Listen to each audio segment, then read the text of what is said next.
This lesson is on practicing hands separately and some of the reasons why we would practice our technique or our music with hands separately. Follow the lesson for free and pick up all the tips. But if you're interested, you can support these free lessons. There's a link for that in the description. I've also added a link to my technique book in the description in case you're interested in checking that out. So there's lots of reasons why we would practice hands separately. And if you follow my lessons, you probably know I definitely emphasize practicing the right hand separately. Like my technique book opens with 100 open string exercises for the right hand. But we can also practice the left hand separately as well. So we're going to discuss that today. So first, let's just talk about what are the benefits of doing that. I think there's a couple of clear benefits to practicing our hands separately. One benefit is it just allows us to focus on just that one hand. So just to be not distracted by what's going on somewhere else, and we can just really look at our finger movements and create a muscle memory for those movements that is ideal. It is something that, if we have another hand involved, we might let certain things go. We might just be happy that we were able to play the exercise or the passage of music. But when we do hands separately, we can really zero in on that one hand, create an ideal technique, and then build that into our muscle memory, which we can then try to utilize when we're playing music. So with both hands, that is, just being able to really play close to the frets and just like perfect curvature of the fingers, just not letting anything go, very zeroed in on the task at hand, hands separately. So that's one benefit, is just really focusing on that one hand and creating the ideal technique or musicality. Another benefit is sometimes it clarifies what you're doing. Sometimes when you're playing a passage of music, you don't realize that like that second passage, I'm just playing on the second string. Sometimes we overcomplicate our thought process thinking that something is very complicated, but then I'll play it, hands separately, and I'll realize that second part there is just all on the second string. So it can simplify what we're doing. It just simplifies the situation. So that's very useful. So the first benefit was zeroing in on the hands to create, the ideal technique or musicality. The second one is it can simplify the situation. And then the third thing I think is really important too, is that when we play things hands separately, all that physical tension and squeezing tension in our hands can really dissipate. Like if I play a left hand scale on its own with just my left hand, to push that string down to the fret takes no tension at all. It's amazing that once this hand starts applying some tension, this one starts squeezing too. There's lots of exercise. I have videos on how to disassociate the two hands from tension. But nevertheless, when this hand clenches, so does this one, and vice versa. And we can just really start squeezing and using a lot of tension. But when we do things hands separately, it's amazing that it all just floats away. All that tension, all that squeezing in our hands can just completely fade away. So it's a great opportunity to work on your muscle memory in either hand, but especially the left hand, I find, to work on a good technique and good muscle memory without any of the tension. And it's just so amazing how it just floats away.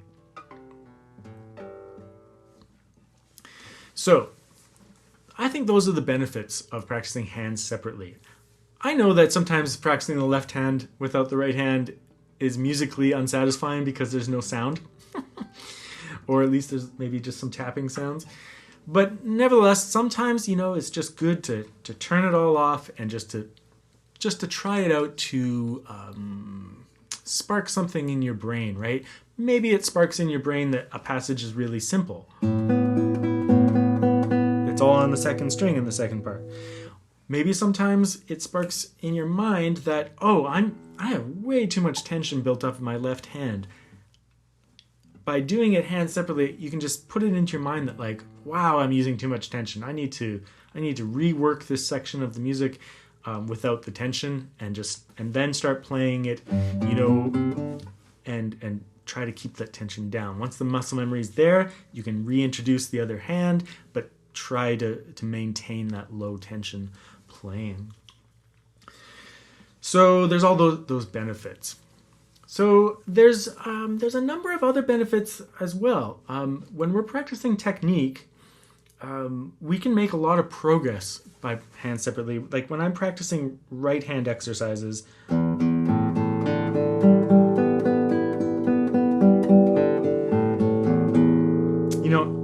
I can just get through a lot of material. Or if I'm doing an exercise, like I can utilize all 6 strings, practice a very codified technique across all the strings, codify that technique, put it into my muscle memory, and it's just like it's quicker than doing technique practice with repertoire because it's so comprehensive, and I can just cover so much ground in so little time. So that's really great. And it's the same thing like if I'm playing this hand separately, I can do the same thing. As I can go through that whole scale focusing on my left hand technique, and I don't use up any time talking about my tone or worrying about this hand. I can just really be a time saver by doing that. But there's other benefits too, like some hand separate practice can lead to better results in certain things. Like for example, when you're practicing slurs in the left hand, practicing without the right hand can encourage you, if you actually like do a hammer-on, it can encourage you to try to get a lot of sound out of the slur, which is actually really good. It creates a real snappy left-hand technique. When I do it with my right hand, I might be like pretty satisfied with it, but if I do it with just the left hand, I can realize that like, oh, I can get a good snap out of that.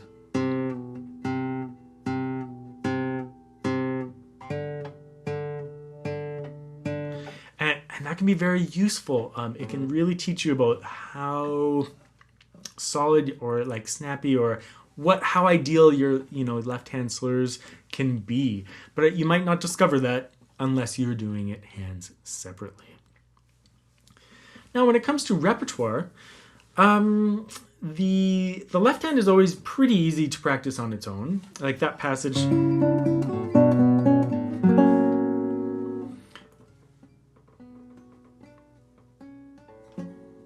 It's easy to practice that on its own. It's not very satisfying musically, but it's great to be able to do the muscle memory without any of the tension.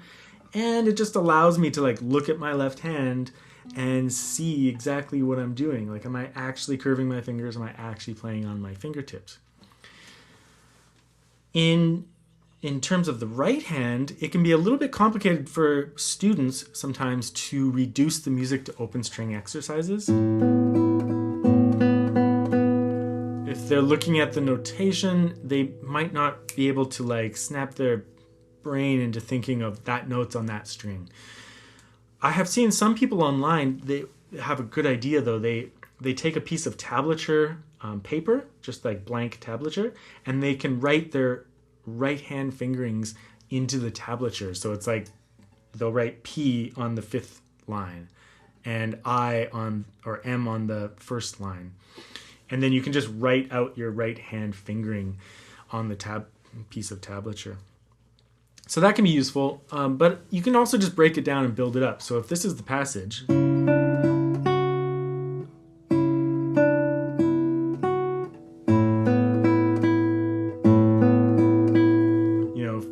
first string, second string, first string, first string. And then the second part of that, second string, second string, second string, second string. So simple when you reduce it, right?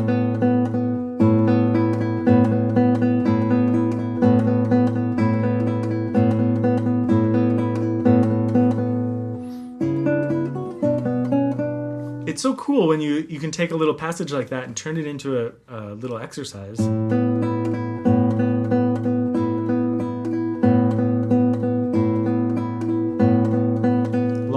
Lock it into your muscle memory in the right hand, and then you just apply the left hand and just use that muscle memory in the right hand. So it's like a real good way of like codifying what you're doing. Is that I am doing this. I'm going to get that into my muscle memory so I can do my right hand without thinking about it. And then suddenly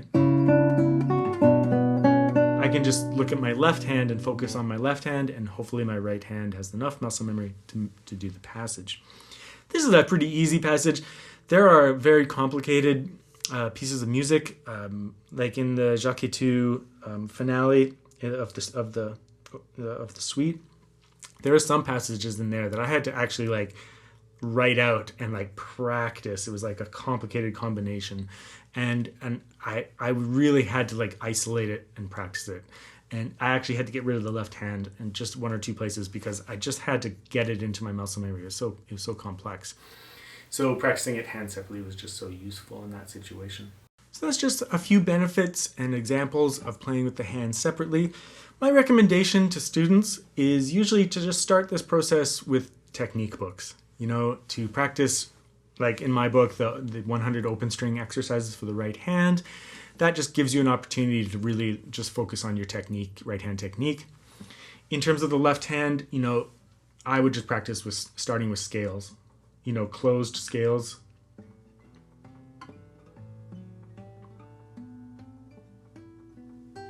Practice, you know, just start with that and get the idea of how to do it into your hand.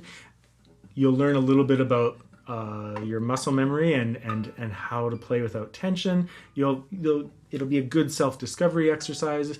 And then as you get good at doing some technique exercises like that, you can start applying this to your repertoire by taking small passages like I did today and just isolating the left hand, isolating the right hand, and you can proceed like that. The more you do it, the better you'll get at it, and you can do longer passages of music, and you'll be able to kind of work out how to do it. And then eventually you can just use it as a tool. When you're practicing, you'll realize that, oh, this section could really benefit from right hand alone. This other section, I could really benefit from doing some of the left hand work without the tension.